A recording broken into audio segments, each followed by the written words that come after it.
कहते हैं जब जब इंसान ने कुछ करने की ठानी है, जब जब उसने जिद की है, स्वयं इतिहास इस बात का साक्षी बना है कि जीत का सेहरा उसके सर पर ही बंधा है।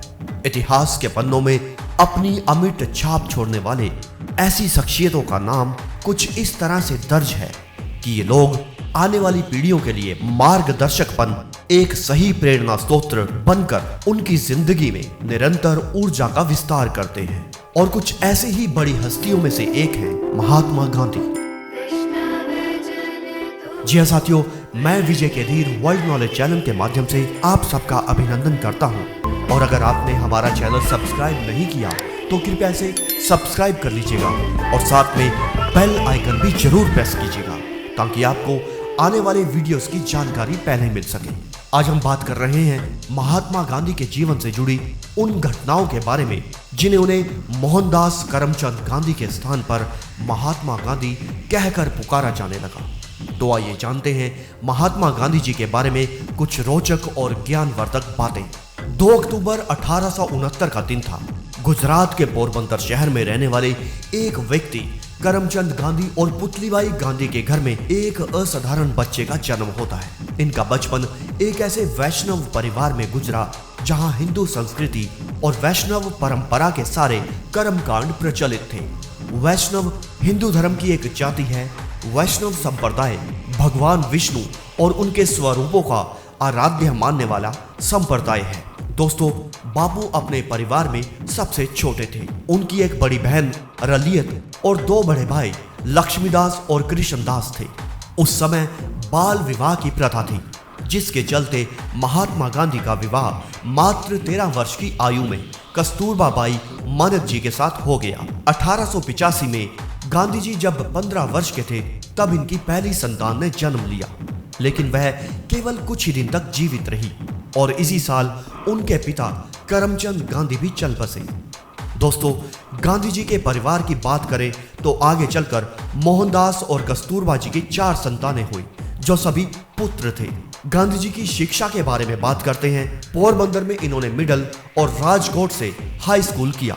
दोनों परीक्षाओं में वह एक औसत यानी एवरेज छात्र रहे। मैट्रिक के बाद उनकी परीक्षा भावनगर के श्यामलदास कॉलेज में कुछ परेशानियों के साथ पास की। जब तक वे वहां रहे अप्रसन्न ही रहे क्योंकि उनका परिवार उन्हें बैरिस्टर बनाना चाहता था। सन 1888 में महात्मा गांधी कानून की शिक्षा प्राप्त करने के लिए लंदन चले गए। महात्मा गांधी जी लंदन में UCLA faculty of law university में पढ़े। उनकी माताजी के किए गए वादे के अनुसार उन्होंने विदेश में भी मांस व शराब जैसी आदतों को नहीं अपनाया क्योंकि वे शाकाहारी ही रहे थे। जून 1891 में वकालत की पढ़ाई पूरी करने के बाद स्वदेश वापस आ गए थे। मई 1893 में वे एक वकील के तौर पर काम करने के लिए दक्षिण अफ्रीका गए। वहां उन्होंने नस्लीय भेदभाव का पहली बार अनुभव किया। साथियों, कभी कभी जिंदगी में जाने अनजाने में कुछ ऐसी घटनाएं घट जाती हैं जिसके बाद हमारी जिंदगी का रुख बदल जाता है। कुछ ऐसी ही घटना इनके साथ भी घटी जब इन्हें टिकट होने के बावजूद ट्रेन के प्रथम श्रेणी के डिब्बे से बाहर गिरा दिया गया क्योंकि यह केवल गोरे लोगों के लिए आरक्षित था। यह वो समय था जब किसी भारतीय व अश्वेत का प्रथम श्रेणी में यात्रा करने पर रोक थी। इस घटना ने गांधी जी पर बहुत गहरा प्रभाव डाला और उन्होंने नक्सलीय भेदभाव के विरुद्ध संघर्ष करने की ठान ली। उन्होंने देखा कि भारतीयों के साथ यहाँ अफ्रीका में कई तरह की घटनाएं आम हैं। 22 मई 1894 को गांधी जी ने नाटाल इंडियन कांग्रेस की स्थापना की और दक्षिण अफ्रीका में भारतीय अधिकारों के लिए कठिन परिश्रम किया। बहुत ही कम समय में गांधी जी अफ्रीका में भारतीय समुदाय के नेता बन गए और उसके बाद 1915 में गांधी जी भारत लौट आए और अपने गुरु समान श्री गोपाल कृष्ण गोखले के साथ इंडियन नेशनल कांग्रेस में शामिल हो गए। गांधी जी की पसंद के बारे में बात करते हैं। गांधी जी के पसंदीदा व्यक्ति गौतम बुद्ध, हरीश चंद्र और उनकी मां पुतलीबाई थी और इनके पसंदीदा लेखक लियो टॉल्स्टॉय थे। संगीत सुनना और यात्राएं करना भी था। यह भूखा रहना बहुत वक्त तक बर्दाश्त कर सकते थे या यूं कहे कि इनको भूखा रहने की आदत थी। गांधी जी लगभग 6 फुट के, आंखें काली, सफेद बालों वाले व्यक्ति थे। उनकी वेशभूषा बहुत ही साधारण थी। गांधी जी सफेद धोती, गले में जनेऊ और साथ में परने की तरह कपड़ा लिए रहते थे। उम्र के साथ साथ धीरे धीरे उनके हाथ में लाठी भी आ गई थी। महात्मा गांधी जी अपने स्वभाव में बहुत ही विनम्र थे और अपने सहपाठियों एवं मित्रों से बहुत कम वार्तालाप करते थे। हालांकि वो अपने से बड़े लोगों और अपने अध्यापकों का पूर्ण रूप से आदर सत्कार किया करते थे। देशपिता महात्मा गांधी जी के अपने पूरे शिक्षा काल में अनेक पुरस्कार और छात्रवृत्तियां भी जीती थी, मगर बापूजी पढ़ाई और खेलकूद में विशेष रूप से तेज नहीं थे। गांधी जी को पूरे धर्म और आदर्श स्वभाव की शिक्षा उनकी माता ने प्रदान की थी। बापूजी का स्वभाव बचपन से ही विनम्र और संस्कारी था। गांधी जी एक कुशल लेखक भी रहे थे। उनके द्वारा हिंद स्वराज 1909 में गुजरात में प्रकाशित हुई। उन्होंने हिंदी, गुजराती और इंग्लिश के अनेक समाचार पत्रों का संपादन किया, जिनमें हिंदी व गुजराती में हरिजन, इंग्लिश में यंग इंडिया व गुजराती पत्रिका नवजीवन प्रमुख हैं।